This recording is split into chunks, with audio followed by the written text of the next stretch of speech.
Ruler School is brought to you by Odyssey Games, where you can go to get singles for all your Force of Will and other trading card games, as well as these amazing patrons. Thank you for your support. Enjoy the video.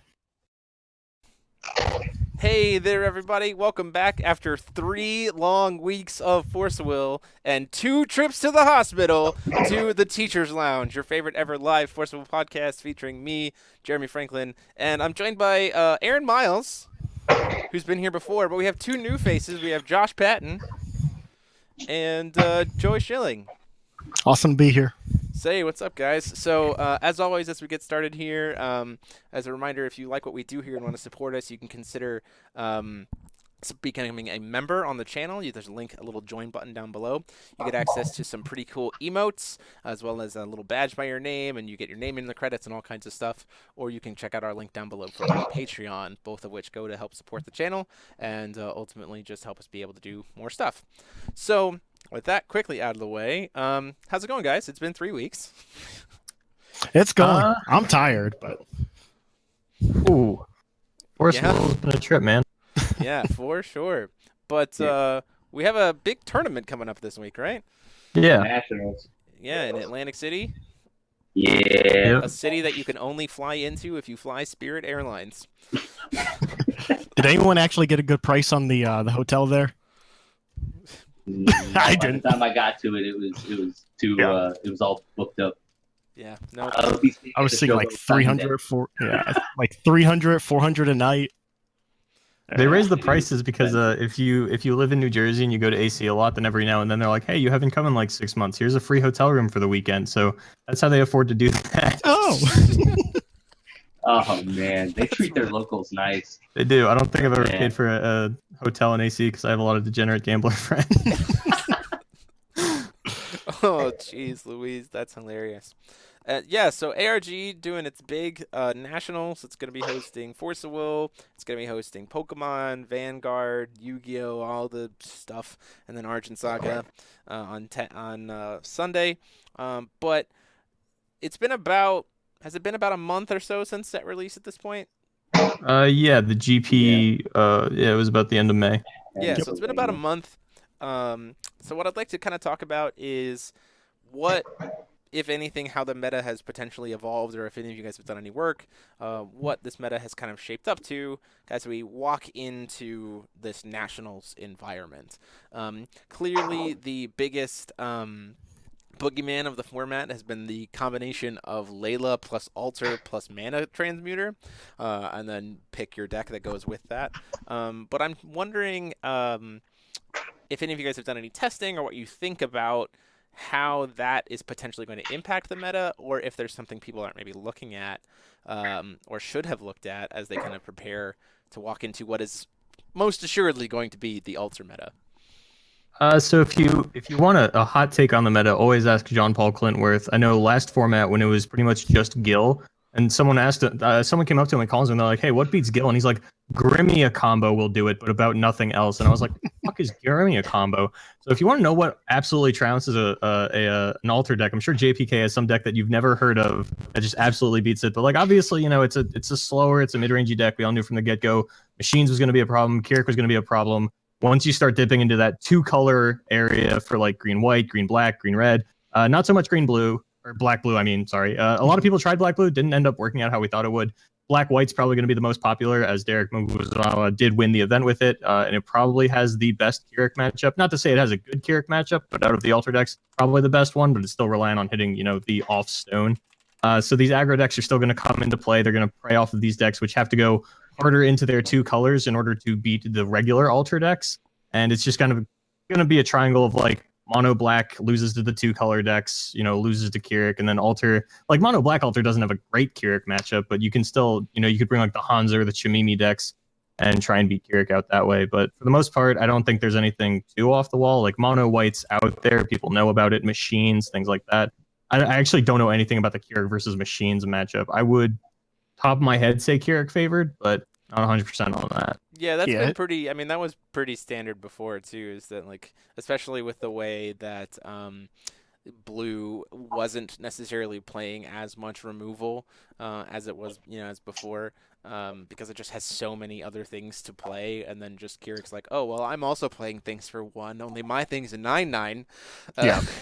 And so you just kind of like out pressure. We've heard some interesting things in the community. I've heard some people talk about Kirik as well as being able to beat the kind of the different alter decks. I've also heard we saw Taylor Smith talk about Fairer, particularly because of the addition of Arwen.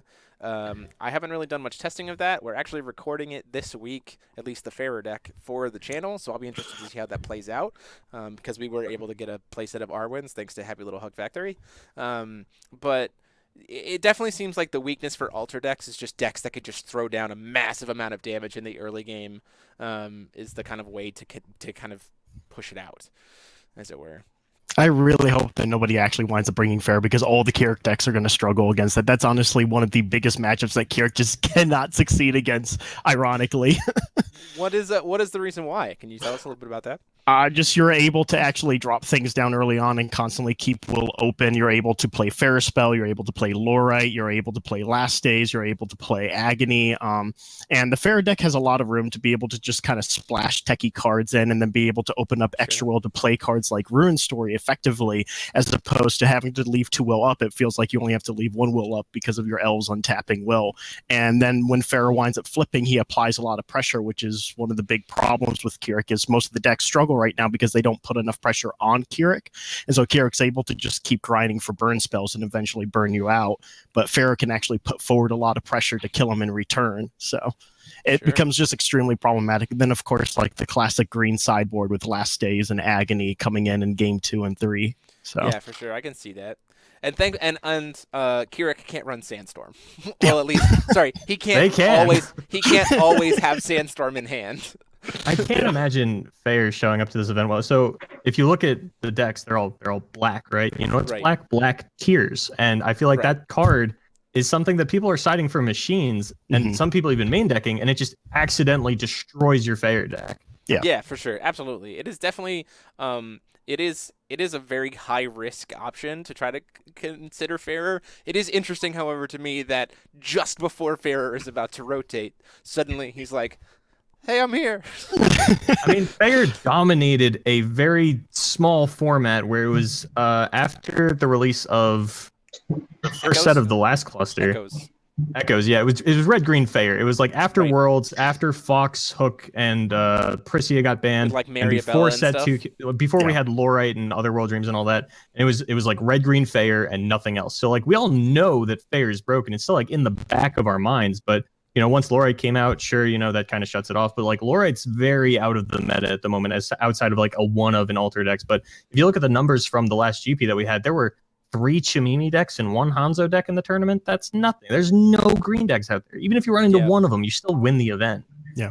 If Fair was that good, but I think one of the big things back then too for Fair was Flying Cloud, just being able to give flying and being able to have the extra damage output and being able to just simply go for an OTK in the air. So it became like the IU deck of that format to a degree, but playing green instead of playing multicolor. So. Yeah. Interestingly enough, I mean, Fair isn't running alters, but Fair is like kind of running ramp to try to like keep up. Fair's not running alter yet. Hey, there's. Please no. I mean. We just take all of the black tech and push it into Fairer. That's it. He's not very receptive of it. All of your decks that can succeed right now are the ones that are either ramping or maintaining insane hand advantage. So, like, having Fair still always in the background. Like, as soon as they print a card and it has Elf on it, you always kind of just got to go back and go, okay, well, let's see. What is this deck? What is this deck now? I will say that I opened up once testing the deck. I opened up on the draw, Energize Spirit Collar Elf, get a token. Pay 1 Spirit Collar Elf, get a token. Recover Stone, play Arwen. It's like, turn 1, 5 dudes. We've done it. And then like if I just go turn 2 black tears, it's like, oopsie, I'm out of the tournament. Bye. And like it's not even just black tears. It's like I only have to black tears until I can get to Athenia, and then as soon as Athenia is on the board, nothing in your deck sticks that costs less than 4 mana. Yeah, it's definitely it can be definitely a problem. Yep. Plus, there's just a lot of like the mono black decks are still running like 2 to 3 Belial in the main. Black white's down to 1 Belial, but that's because they have Odin's Judgment in the rune deck. Yeah. Black green, you might struggle with it a bit there. Except my off-color stone doesn't shut off for black tiers, so. Yeah, right. It's definitely interesting. It will be really interesting to see if in this format mono black versus a black splash with altar is going to be the thing. Like, it's going to be interesting to see. I mean, it really comes down to the comfort level at that point. Like in my testing, it's the two color decks feel really good. They really do. But then you have that 10%, 5% game where you like hit off stone and maybe a second one right behind it. And you're just like, why am I playing this? Like, I got to go back to my mono black. I got to go back to my comfort zone. But the punish, the self punish, the and Ryan Miles punish approach. And then definitely going into a tournament like Nationals. Like I remember last year Nationals, it was Sherry format, but everybody showed up with Lumia and Keurig. Yep. And so it's also pretty interesting, though, because a lot of the matchups where you can afford to play dual colors is going to be in like the mirror match. It's going to be against other altar variants, where we're already talking about how the meta is basically going to be like aggro decks that punish altar decks and then just a bunch of different altar decks. So splashing into other colors feels like it's not benefiting the matchup that you actually struggle against, which is those aggro matchups. It actually feels like it kind of worsens that position. And that if you want to be able to handle the aggro matchup, you just want to be mono black, you want to be super consistent and know that turn 1 and turn 2 you're always live and doing something to be able to answer what Keurig or IU's putting out. Especially in the IU matchup, I can see that becoming extremely problematic if you're not mono black. IU. Yeah, I think Black-White has cemented itself as one of the best decks in the format. One, because it won the only Grand Prix we had, but two, if it runs perfect, I think it beats the most decks. Like, Black-White has a really good Keurig matchup if your stones line up properly. Right. Like, the white half of that deck just destroys. You get Miscalc, Spear, Blade of Faith, like too much stuff for Keurig to be able to handle. You have Whispers and Dispel in the Rune deck, so you're fighting against 6,000 life against a deck with 1 mana removal spells. But it doesn't always work out like that. Derek just played a 1K at Svetlana's last weekend where the top 4 was, I believe, 1 Black-White Altar and then 1 Hanzo deck. And it was just like standard mono-green Hanzo and then 2 Keurig decks. And Derek just hit all his black stones and Lila doesn't ramp into white stones. So he just lost to Keurig in top 4. Yep, for sure. Which is really interesting to me that, like, the vulnerability is absolutely there, which is pretty. As a person who doesn't actually play competitively, I mean, I just get to watch everyone else play competitively for days. It's really interesting to me when, like, seeing that there is true vulnerability in the meta is always satisfying to me, because it's just like, okay, cool. At least we know that there is that vulnerability there. Sure, this deck is really strong and has a lot of good matchups, but at least it's not back to being freaking. Let's talk about Fox, right? Let's talk about Gwyber format, right? So it's like the triangle was this beats this. It's like triangle? This beats this. This beats this. This beats this. Oh, and also beats this. Like, there's not a real triangle, real vulnerability. So I know that. I hate that the vulnerability in this format, though, isn't like, it's not the deck. The vulnerability is in what order they call their stones. Yeah, and right, nobody has any power over that, and it's a Zero. bad vulnerability, and it's an unbalanced format. Yep. Even if the win percent isn't there, like the fact that it's just totally reliant on which stones I call in which order makes it a very unfun format to play, because you could absolutely pick the right deck and play it perfectly, but if those stones don't line up, you're going home with nothing. Oh man, you know what this reminds me of? Freaking RR format. I love the RR format. We can talk about there were some tournaments in RR format, some sets where it was just like, man, really need my stones to be shit. Yeah, this is why we played 8 5-color stones. We never had that problem. Yep, that is why we did that, for sure. So let's see. We had a comment. I checking here. Someone says, "What do we think about Hanzo Altar?" I have seen some things about Hanzo Altar that lead me to believe that it's probably the most geared towards the mirror, in a sense, because you're just. I like it. Not only am I playing. Mainly for a few reasons. One, you're usually playing fairs. You have 2 options usually to stop the Power of Immortality play, and the Power of Immortality in the early game is actually kind of pivotal in the mirror too. So the Hans, because you want to be up. You just always want to be up, and so what you can do is Usually Power of Immortality in those mirrors is like the player themselves choosing to go Power of Immortality. Like, it's not a reactive play, it's kind of a proactive play. And so if you're playing the Hanzo style, you're like, yeah, no. So then you're kind of like stealing value from your opponent when they're already spending value, so you get the most out of it. And you usually just like, well, if I play Sealing Scroll, then they might have a response. You're like, well, cool, I have also a Favor spell because I'm green, and that's a quick cast card. So like that has that kind of mirror. I haven't played Hanzo Alter versus any of the aggro stuff, and I also really haven't played it against like the mono black. But I mean, again, I would imagine that the advantage that Hanzo has for it is, again, your green stones also kind of sometimes do black stuff, but again, you're still kind of relying on, sometimes you can just call bad stones, whereas the Lich deck is just, or whatever mono black style it's going to be in Lucifer or Lich, is just going to always have exactly what they need to play every card in their hand. I think Green Black Hanzo Alter was kind of the well-kept secret that every pro player individually stumbled upon. Yeah. Where like it wasn't talked about publicly, but like everybody knew about it. I tried to bring it to a state championship yesterday and got hit by a car on the way there, so I guess I shouldn't play that deck. Not a good idea. I'm glad that you're okay. Thank you. But the added value of Rachel and even just Jubei. So Jubei is the real killer of the deck because that allows you to target out your opponent's other special stones. So like, black-white has the best spread, but green-black is the best against two-color decks because you can specifically hit their mono black and like their off-color stones. Jubei costs as much mana as Ruined Earth from the main deck, so you might as well. Rachel adds an insane amount of value to the Alter plan. I don't know if you guys have ever searched for anything at instant speed. Just any card in my deck want for 0 mana. I know, I am aware. Absolutely bonkers. Friggin' I love the green-black Hanzo deck, but I think it definitely struggles with aggro. I don't think Table Flip is anywhere near as good as Miscalculation in any matchup. Yep. Yeah, absolutely. I mean, we used to have Soul Returning Alter plus Rachel back when we were playing like junk IMO shenanigans. Yeah, for like one event, and then we figured out Scheherazade was like as good as exactly. was. But instant speed search for any card in your deck seems pretty good. And so because of that, though, like that's the other aspect of like Hanzo Alter is the fact like when both of you guys get an Alter, neither of you do anything.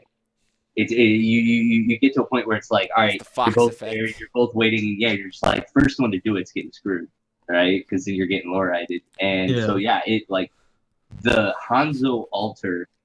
You're trying to play this black mana ramp without an Alter. That is how you're playing those mirrors, and it is absolutely hilarious. And so like where he was talking about Jubei, like I'm more on the bandwagon of Ruined Earth. Like same concept, hit those stones, but you're also not so deep into like your off color and all that stuff. So you just go grab it with an Alter. It's fine. Yeah, that gets canceled by Lorite. Like Aaron, what was the rule when you were playing in a Fox Mirror? What was the rule about playing Fox Mirrors? Don't go first. Don't go first. Don't pull the trigger first. Flip first, activate second. Flip first, activate second. Constantly. A little bit of testing. Like that actually felt good. It was like you knew you won when your opponent had to crack his Alter, and you were just like, "Yeah, I got you." Yeah, unfortunately, you fall into that the sidebar that Hanzo has always fallen into, where there's a lot of diversity in the black-green rune deck. I think more than any of the Alter rune decks, black-green has the most diversity. But you're still gonna run Sealing Scroll 100% of the time, and that doesn't do jack shit against Kieran. Yep. Absolutely. Yeah. Or are you? Yep. Yeah. Yeah, there's no rune aggro deck, and I don't want to say that Sealing Scroll is the reason for that, but I will say that it very much helps it out. Yeah. Except for machines, but fuck machines. Well, hold on, let's actually talk about this. This Adam all-in deck. Oh, excuse me. Adam Roulette. I am not. Adam Roulette. That deck is amazing. That deck is... Man, I got stomped by that in the OLS, and the first time it happened, I was just kind of like, man, this isn't really going to happen, is it? No, man. I tell you what, that deck is greedy as shit, but when it works, you're just like, nightmare. Well, I win. Let me tell you my nightmare. I had Alter and Layla on board, and he's like, yeah, let me flip this. And I'm like, cool. Get whatever you need to. He shows me an Anubis. Yep. Every time. Okay, game 2. I guess we move on. Yeah, no, I think the most that I've ever hit off that Adam Roulette, I think the best possible play, and Minha will school me on this because he's absolutely correct that I missed like free damage, was I hit Mistletoe, Anubis, Ares, and then, or no, Mistletoe, Anubis into Ushua, and then off the Ushua I hit an Ares, and then I spent the 2 will on like playing like a Brunhild and another tree, like a Brunhild shield in a tree, and then I like burned his Layla for like 1,500 damage. And Minha was like, "You an idiot! Like you just make it so that Mistletoe goes first. Use Karmic Retribution on your own Mistletoe, and then burn it with Anubis for 1,500 damage, so your opponent takes 15." And I'm like, it's lethal. It's just lethal on turn 2. Like you You said Ushua, and I zoned out. I don't pay attention to Ushua combo. It's insanely One thing I remember greedy. from It's the last time I insanely was on the fun. teacher's lounge. Don't play it at Nats. That's what we're saying. Ushua, I'll clap you if you play Ushua. No, here's the thing. If you sit down across from somebody and you ruin somebody's day in like round 1, round 2 because they're not playing against your deck, oh man, that hurts. You're just like, yeah, no, when I get to the top tables, we'll be meta at that point. And then you just get smacked by Adam and flipping ISIS control and some crap like this. I mean, it's very reasonable to go to this event with the intention of having a good time, especially if like you're just trying to play ARG and Saga events. But I'm coming with that action. Nationals is the one championship in Force of Will history that has eluded me, and I'm coming for the gold this time. He's I was doing out it. last year for back surgery. What the hell? That ain't happening. I got hit by a car. I'm in tip top. We showing up. Oh man, this is good. All Man, right. I wish I could. I wish I could come. I wish I could be there. But you guys are gonna have a good time. And I think I'm this gonna makes a die really. this weekend. I think this actually makes for a really good transition into our second topic here. Unless there's anything else that you guys think we need to talk about specifically about this meta. Anything goes here. Dead serious. I don't think there's anything. What I set say in stone. goes. I don't think Sorry. there's anything set in stone right If now. you were, I know that 2 of you are playing in the event this weekend, so you obviously don't have to say what you're actually playing unless you don't care. But if you were to pick a deck that you were going to play this weekend, what would you play? Kirik hands down. Kirik hands down. It's Joey. It has to be Kirik, right? Right now, I tried to play Black Green Hanzo yesterday. yeah, I was playing Black Green Hanzo yesterday, and it feels pretty damn good. There you go. So what I want to talk about, our next point is the state of Force of Will, in a sense. When we all can recognize that with all of the stuff that's gone, we're now pretty far removed from the removal of Jeff and AG. It's been kind of the new guards' plan for like they have kind of full control. They're in the midst of what they wanted to do. There it is, right? And it's had ups and downs, and we're still kind of waiting to hear information about Worlds. We know that Worlds is happening, and we're still kind of waiting for anything else like that. Now, lead up to this set's release and the stuff with Layla and Alter, and that kind of, I mean, like, it's set 3 with Force of Will. There's going to be some meta drama involved with it, so I'm ignoring that. But talking about hearing, there was this weird spike in the community when we heard about Awakening of the Ancients. Now, the initial information that we were told about Awakening was that it was 60 reprints and 40 new cards. That has since been changed. We know for a fact that it is a 50-50 split down the middle, and we know that it is going to be all of the commons are reprints, 15 of the uncommons are reprints, all of the brace rares, all of the super rares are brand new cards, and then 10 of the uncommons are new cards. So it's like a 50-50 split. And so the drama in the Facebook community was, oh, this isn't what we wanted because of the structure deck reprints, what we were asking for. Oh, this is just MOA2, all of these other things, all these other things, all these other things. And what I want to talk about is that someone made this really interesting thread on the community. And they said, is Force of Will worth playing? And so I kind of wanted to talk about this idea of what is it that makes a card game to each of us? What is it that makes a card game worth playing? And is that still there in Force of Will, regardless of what's kind of going on for you? So I'll go last because I have a lot to say about this because I've been here since the beginning and being hashtag company shill for forever. But we'll go ahead and just kind of go with whoever wants to get started. To you, what is it that makes a card game worth playing, and is that still here for you for Force of Will? Josh, you want to go first? Yeah, I'll go ahead and go first. Oh man, you sound pissed off. I'm scared. So there's two sides to this, right?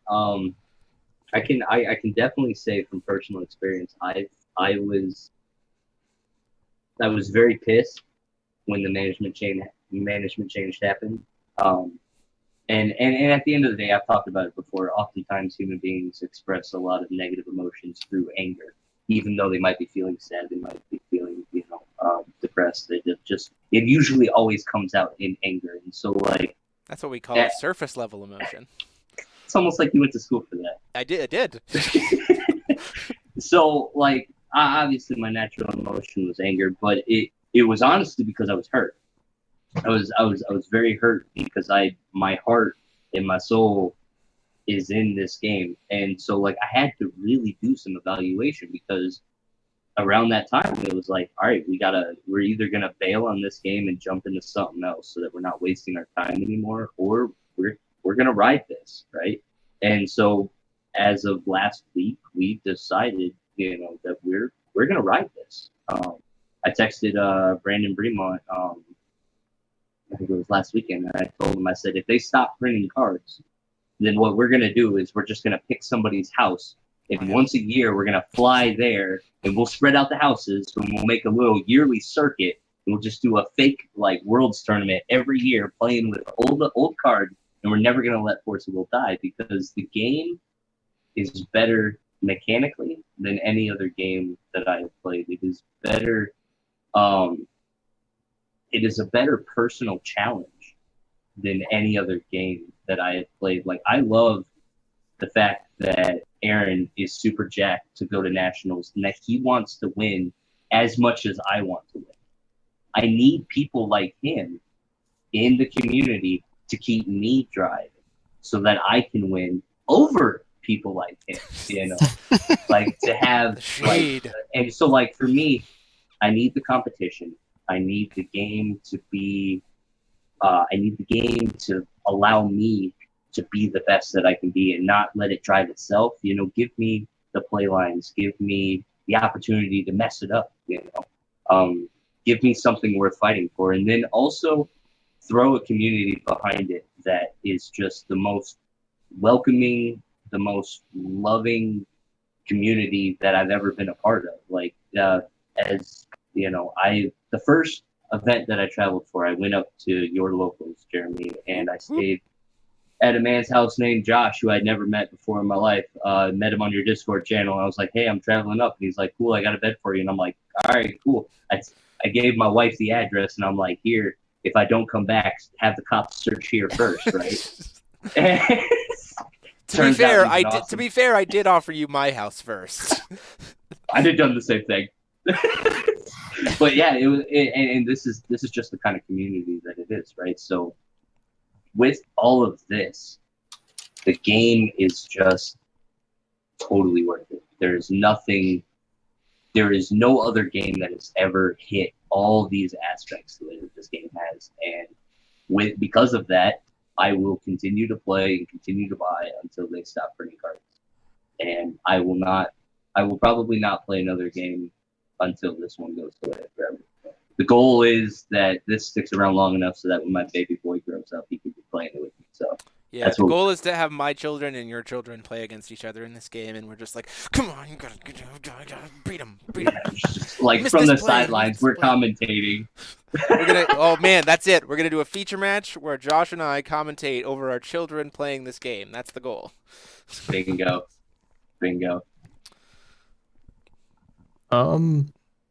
Nobody. I think it's almost inarguable that nobody has gotten more out of Force of Will than I have. I won the World Championship, I won the Masters, I won a bunch of money, bought an apartment with it. Like, my entire life for the last 3 years has been centered around Force of Will. I have Force of Will tattooed on my goddamn chest. That's true. Do you really? I didn't know that. Show it. I'm not showing it. Family friendly, brand safe, for brand safe. 3 years I've like lived and died by Force of Will. It's easily the greatest game ever created. I know that's Magic's slogan, but I'm stealing it. And I don't think. All right, so this iteration of Force probably not going to last a whole lot longer because the company doesn't really feel like running the company anymore. But there is no way that in the next 10 years this game doesn't get revived, or at least an exact clone. This is as close to the perfect card game as I've ever seen. The mechanics are extremely solid. Anybody that you've like talked to that has touched this game, card design aside, or like especially card design aside, this is just the best rule set and way to play a card game that we have ever experienced. The mana, the skill intensity of it, like as bad as Reflect format was, the top players absolutely loved it because you felt like you could not lose to somebody who was significantly worse than you. There was so much room for outplay. Like if you were just that much better than your opponent, you were going to get the win a lot more often than you would in any other card game. So is Force Will worth playing it right now?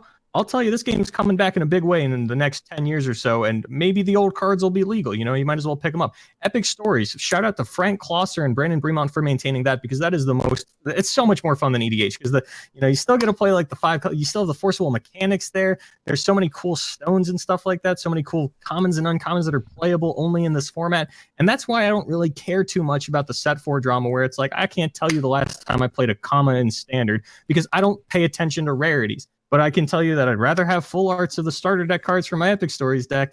Only the super rares and rares matter anyway, baby. Every now and then we get one uncommon. I don't give a shit if there's 50 reprint commons. I haven't looked at the 50 commons from the last set or the set before it.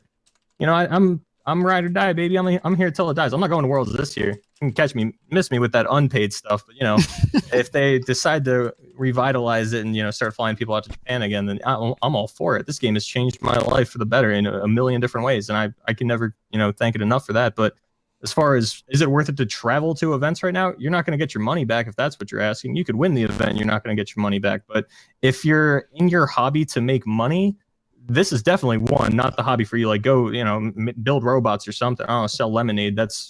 You want to get your money back. This isn't the way to do it. But as far as a hobby to have fun, to make friends, to, have something to do on your Thursday nights, it is absolutely the best hobby I could ever think of. Yeah, and to stay mentally sharp, just this is the best thing that you can do for yourself too. Like just the brain games that you got to play in any of these matches, man. It's good all around. Yeah, I have like 30,000 games of Hearthstone played, and that is not an exaggeration. And that's just to keep my Force Will on. Like every day I play Hearthstone because if I can't play Force Will, I need to play a card game. I need to buy mechanics to stay solid. I need to, stay in that mentality. Yeah, for sure, man. Absolutely. Joey? Casually speaking, there's no reason not to play this game. This game is far and none the best card game I have ever seen, I've ever played. The mechanics, everything that you two have already mentioned before is phenomenal about this game. The lore was great. I don't know where the lore is now, really, but I was a fan of it when I first got in. 4 times, lost itself. Yeah. Competitively, unfortunately, it's really suffering right now. And I've always prided myself on trying to be a competitive player. And I am not looking to actually make money back. I'm looking to at least net the travel expenses to go to the event. I like common competitive events. I like them occurring consistently. And unfortunately, we're not getting that right now. And that's been a problem for me. But I view games in a different way to where Sure. To me, what is most fun about playing really is being able to come into an open format, not knowing what's going on, and being able to test off to the side to try and figure out what's going to happen, and then go to an event and prove the fruits of your labor with everybody else, and showing that what you have put effort into is worth something by being able to come up on top at an event. And so for me, just having events, not necessarily like 10K prizing, 5K prizing or whatever, but just having events to be able to gather with people and socialize and say, hey, I put a lot of effort into this. This is what I did. What did you do? And just being able to talk with each other and talk about what you've done for the past couple months, and then reuniting with people at events as well is phenomenal. And I think as long as we continue to have events, if we can start getting a more consistent schedule for events, this game will continue thriving. Yeah, for sure.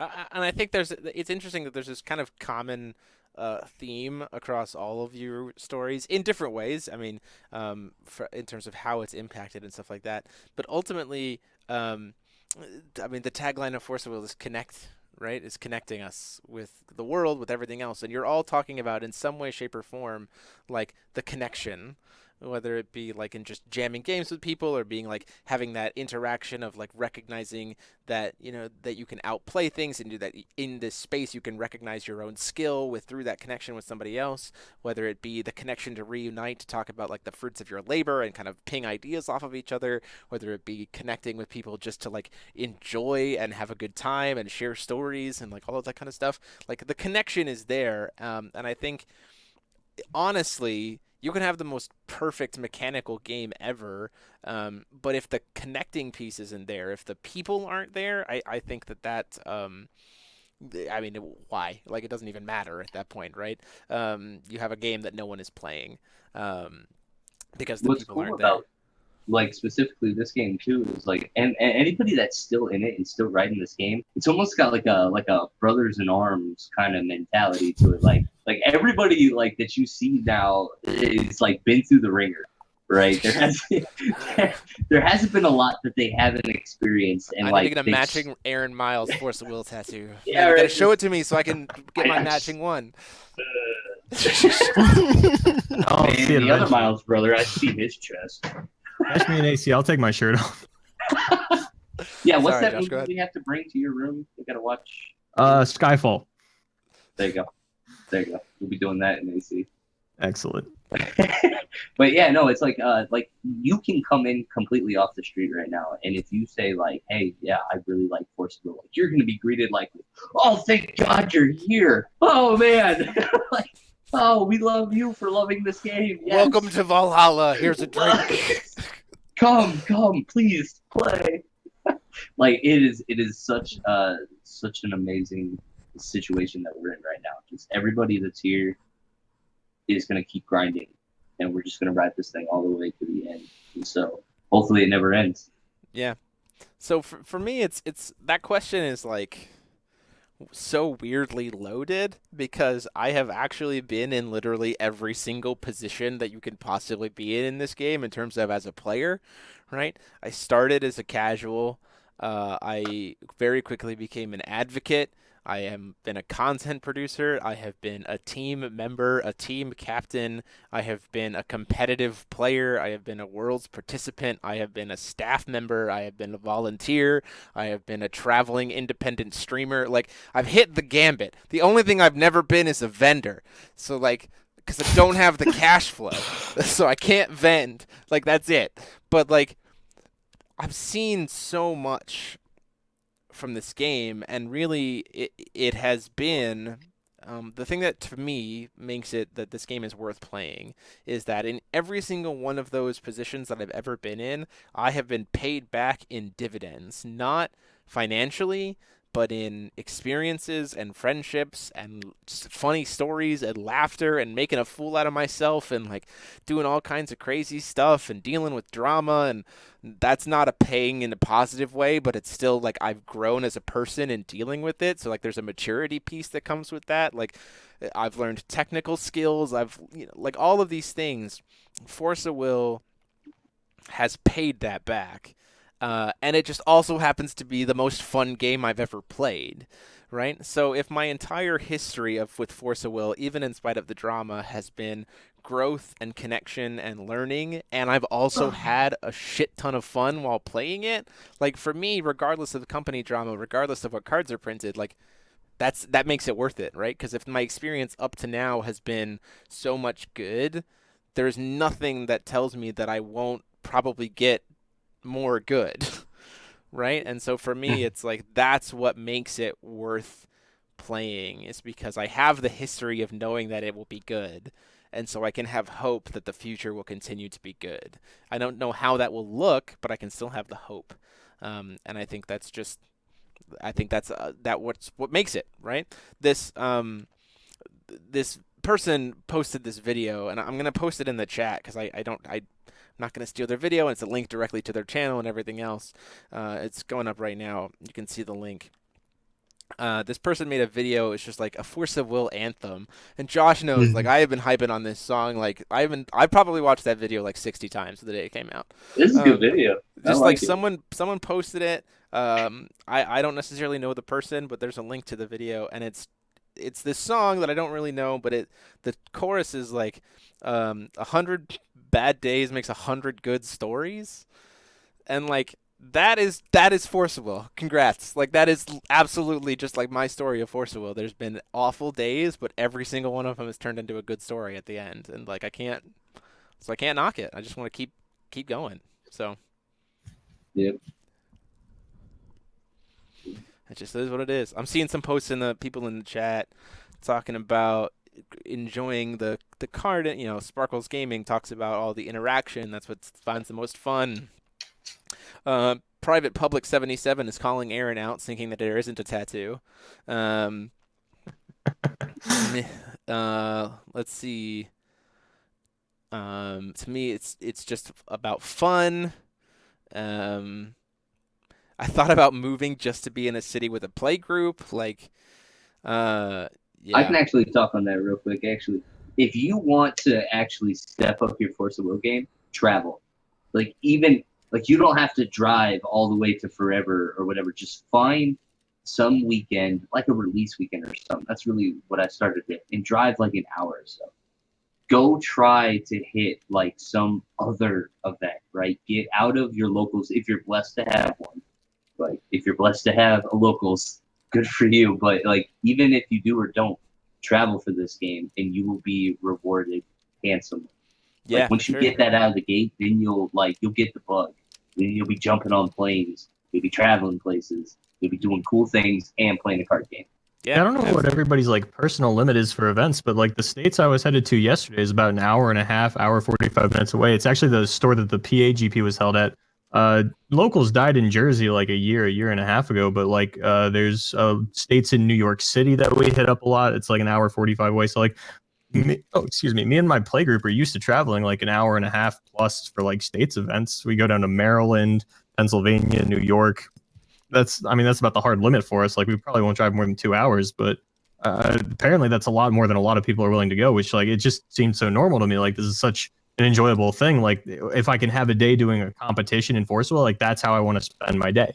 Yeah, absolutely. And I'll drive 2 hours to do that. Yeah, absolutely. Yeah. 3 hours is our limit. I got 3 hours to hit any states event, but now got flipping Ryan in our states. Yeah, man, I was super disappointed. It's like I was so pumped to come down to that Force Will weekend, and then my son was like, "No, I'm gonna have seizures," and I was like, "You won, stop it." No, like you don't even know. Like I was behind the counter, and he walks in, and I'm like, "Am I getting punked? Like what? What is this guy doing in Indiana?" Like, and then it clicked. I'm like, "Oh yeah, he's literally working in Ohio now. I guess this is your new locals." Dang it. Yeah, like there is interesting. We got hit interesting. by a car yesterday. We spent like 2 hours in the parking lot of this gas station, just joking about how we were still gonna like have someone come pick us up and take us to the event.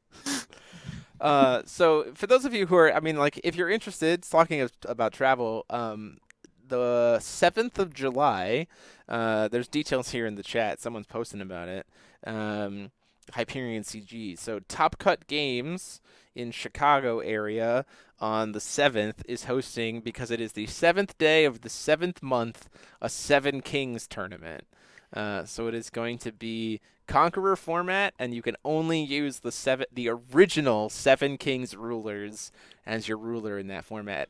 I, for one, like it's about 2.5 hours for me. Every single day I think about it, I'm pretty sure I'm going to go to that event. I'll probably stream it, but I'm also just like, I might want to play in this thing. Like, this should be a pretty silly, fun tournament. Plus, I get to rock my girl Priscia, so, like, whatever. I know sometime in July there's also Dylan Hunt up in Canada is running that like big event that he's doing. It's got a lot of exclusive prizing. Yeah. Awesome. Alan rocking it out. Alan from Malaysia hooking him up with some pretty awesome stuff. I mean, and kudos to Dylan, because like he's investing in that, right? Like Alan doesn't just ship that stuff to people for free. Like he has to produce it. So like people have to pay to get this stuff made. So the weirdness is right now, and I'll attest to the fact that like it's not something that every store is going to do, but if you can talk to your store about running, like sponsoring a small scale event, like just for that competition's sake, right? Like make it a scaled prize store credit event, right? Where it's like $20 entry at a certain number, we get to like this much payout. Like you can do that kind of stuff. Like it's not too hard. I mean, we're working on it at our store. You got Svetlana has been doing it for forever. Now you got Toronto, and now you've got Portal Gaming probably is going to do it more since they had some pretty good success at the WGPQ and all this other stuff. Like it's almost like Josh said, we can just like pick a place and show up and play. Like there's no one stopping us. And I know that we really probably we want to see the competitive season, the GP season. We want more of that, right? But there is nothing stopping us from running our own stuff, other than we just need to convince store owners, and that's a fair thing to do. But most store owners, if you say, hey, so I bet I could probably get this many people to pay you this much money if you do this thing, will probably listen. Turns out store owners like money. Who knew? So maybe I could convince my wife to do one out of my house. Oh man, I'd drive down to your house. 1K in the Patton house. I love it. Down for it. Do you have a pool? I do. Finals pool. No, here's what we're gonna do. Looks like I'm moving up north. We're gonna get we're gonna get the Dragon Shield magnetic playmats to sponsor it. We're gonna have finals in the pool on floating playmats, and it's just gonna that's it. Waterproof sleeves. High risk. High risk, high reward. And the thing is, the graveyard is just the pool. So, like, when your card dies, you throw it in the water. Oh, are we playing for pinks? Are we playing for pink? Let's go. Let's do it. I'm up for it. Finally, a shadow game. A true shadow game. But, I mean, like, it's... Force of Will is worth it, I think. Every single time, you mentioned an interesting thing, Josh, about how like you came with everything that was happening. You came from a place of anger, right? That was how your initial reaction came out. But really, upon looking at it, it was that you were hurt, right? You were in like there was the deeper. Let's get psychology up in here, right? So like the deeper feeling was that this was something you really loved, and you're watching it struggle, and that's hard, right? And I've had some other people, Joe Carroll, who's done stuff for the channel before, is a player from here in Michigan, made a 15-minute video talking about like the exact same thing. The experience has been he's watched all this happen, and he got angry, and then he stepped back and he realized that he's hurt because he's watching something he loves struggle. But he still loves it. Like that is at the core. And he mentions I'm picking that man up, and we're going to Toronto. We're gonna go to Toronto to a GP. Like it's the idea of he called it being on.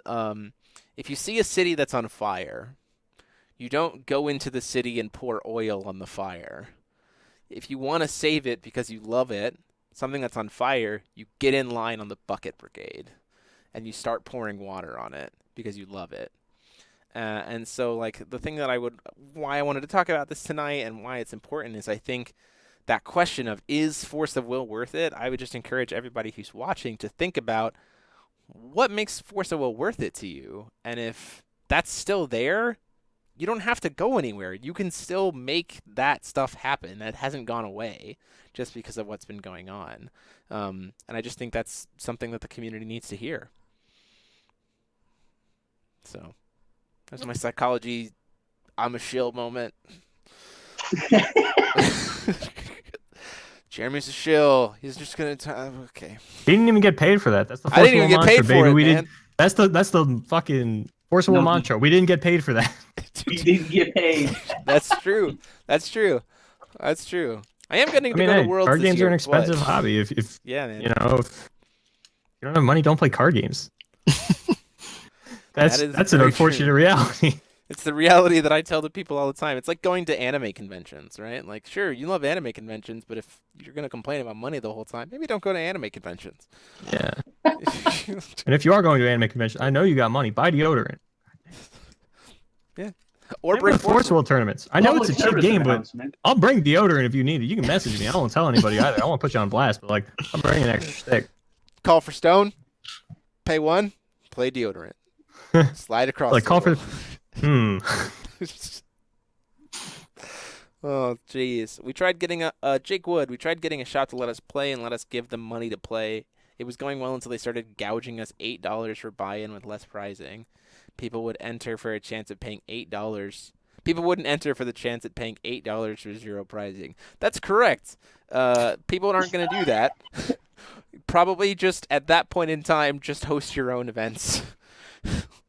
I had a similar thing where a lot of my locals died because even when we would try to like casual it down, like if you have a player of, I don't want to be cocky here, but if you have a player of my caliber playing a casual deck against like someone who's pretty new playing their own casual deck, I'm still gonna win 99% of the time. I just, people got tired of paying like, because our locals was like a very high buy-in, very high prize payout, but they only prize out to like first and second. So like these people were entering for like $10 a week for like 2 months in a row. You know, they run the math. That's like $80 over the course of 2 months. I have absolutely nothing to show for it. Maybe it's time to hop out of this locals, and that's happened a few times. Yep. So I definitely understand people wanting prizing. I think Force of Will is better off sticking to like the $5 entry pack per win kind of thing. People just want to get their money's worth while still competing and feeling like they're in a competitive environment. Mm-hmm. I mean, this is one of those games though. It doesn't take a lot of booster packs to get you there. Like, so pack per win tournaments are really good, especially for the local scene, because you do get to a point where you've seen everything, you've pulled everything. So like, even opening booster packs in this game does get kind of lame. Every time I open up a booster pack, I just think, man, how much money would Josh Patton think that I made off this pack? I don't even. I buy booster packs like only on release, and I never get to open them all myself. I always have one of my friends come up to me next to my box, and they're like, I never get to open packs. And I'm like, yeah, me neither. Back off. And they're like, nah, I never get to open packs. And I open half my box. And I'm like, man, this is supposed to be like my moment. Aaron, okay, here's what's going to happen. Aaron, we're gonna surprise everybody. When set 4 comes out, I'm going to fly you out to my house. And when we do the live stream quad box opening, it'll just be you. I'll just leave you alone in my basement. I'll be like, here's Aaron Miles for 4 hours. With the camera though, right? Yeah, with the camera. All right, good deal. It'll just be no, Aaron. There's no camera. It's just me wigging out in Jeremy's basement with 4 boxes of Force of Will. Audio only. It'll be a live audio only live It'll be a lot box of like opening. sniffing sound. We'll need some commentary on it. Oh, you want to open up booster packs? No. Yeah, the camera's on the commentators you just gotta watch their faces while I open the box. Like, what the hell is he doing? I've never seen a pack open that way. That's the plan. We did get a super chat from Todd Dreisbach from Portal Games. What is he advertising this time? He just said hashtag Bucket Brigade. Okay, I thought he was gonna advertise the GP again. Like he just had it on loop. Like every time Teachers Lounge comes up, $5 I did try to get a super chat. Get the tattoo. I tried to get a super chat chain going for the tattoo reveal, but it didn't work. How much money would it take, Aaron, in the next 5 minutes? How much money coming in to support the channel would it take to see I will that admit, tattoo? I unfortunately do not have the tattoo because it is the summertime, and I've heard that getting tattooed in the summer is fucking terrible. But as soon as September hits, it's there, baby. You're getting a tattoo. That's great. Yeah. Got it. So it's a metaphorical tattoo on my heart. It will physically be tattooed on my body in 3 months, but I'm not doing that in 100-degree weather. Yeah, that's very Gonna be rubbing on my shirt and stuff. I can't handle that. The problem is I keep having back-to-back Force. I was actually going to get it before Minnesota, but I knew I was going in with Gil, and I was so hungry for another win that I was like, I can't have a tattoo rubbing on my shirt distracting me while I'm trying to play the hardest deck in the format. We're not having that happen. I need zero distract. And ever since then, like I've just been on a schedule where like another event has come up, and I'm like, I really want to stay focused. I want to win Force of Will events. I can't have this. And now it's summer, and it's just too hot. Like I might go to Arizona, and the ink would just run down my chest. Like I can't. Oh man, if you go to Arizona, I'm probably gonna be there. It's up in the air. Yeah, for sure. Oh man, no. What'll end up happening is you'll just end up old and without any tattoos. That's what'll happen. No. You're just gonna be like, oh man, yeah. Then you'll be like 35, and you're just gonna be like, nah, maybe not anymore. I made the appointment. I'm committed. Someone asking whose foot is behind Aaron. Oh, that's David It Nicholas. was there. It's not there anymore. Oh, hey David. That's my roommate David Nicholas, one of the judges for this game. Ain't that right, David? We didn't get paid for this. Well, I think at that point it is time. I'm checking through the chat here real quick. private public, what's the story with the structure decks? Are they still in demand or not printing anymore? So as far as we know, first round of structure decks was printed. At that point in time, there was a demand in the community for a second print run from the players in the community. But what ended up happening is that the players were not talking to their stores. And so the stores, like the pre-orders, like the order requests, didn't meet the tipping point for the company to actually produce a second run. Because sure, the company was hearing the players talk about it, but that doesn't translate at all if the stores themselves aren't also saying, hey, we will buy this, we're going to sell this. So then it kind of it didn't get printed, and it just didn't hit the amount, so then the printing didn't happen, and at that point in time, now it's kind of become too late to print them just because of what everything else went on with the company, as far as we know. And there could be more to it. I mean, that might not be the whole story. Absolutely, don't take my word as law. But then it seems to me that a portion of that solution to not having those structure decks reprinted is that they're going to be in this new set. Ultimately, we don't know what really actually happened because none of us are employed by a Japanese company. Ta-da. I can definitely understand the disconnect between players and stores. Though, coming from Yu-Gi-Oh, I never talked to my LGS about anything. When a new product came out, they just had it, and right. I never had to ask for anything. It was just there, and they'd be like, "Oh, well, this new thing's coming out," and I'm like, "Cool, I'll just go to my store day of and pick it up," because they'll have it, and that's something that people aren't getting with Force of Will. And I think people just aren't used to that. If you come from Magic or Yu-Gi-Oh or Vanguard or whatever, whatever game you come from, your store is probably just keeping it in stock, and you don't even think about it. If they don't have it, you maybe you don't check the Facebook or their website. You don't keep up with releases. You just wait to walk into your LGS for a Pokemon locals, and you expect a new Force Will set to be there, and then you're like, okay, cool, I'll buy it. But you don't have that marked on your calendar. You're not bugging your LGS to make sure that they're getting the product in. Yep, for sure. Yeah. It's a lot different mindset, of course. It is very different, but worth it. So we are going to hit it there for tonight. Thank you guys so much for joining us. For all of you who are traveling this week to Nationals in Atlantic City or who are going to go crash at Aaron Miles' house, we wish you all a ton of fun and safe travels and have a lot of enjoy that. We will be back next week. We are back to full schedule with the Teacher's Lounge because hopefully my son won't have any more seizures. So hooray, seizure medication. But it has been a pleasure as always, and I hope you guys have enjoyed it. Again, if you like what we do and want to support us and help us continually improve, there's that join button down below where you can join for a member. It's $5 a month. A lot of it goes directly to the channel, and we funnel it all right back into the channel, so it is a big help.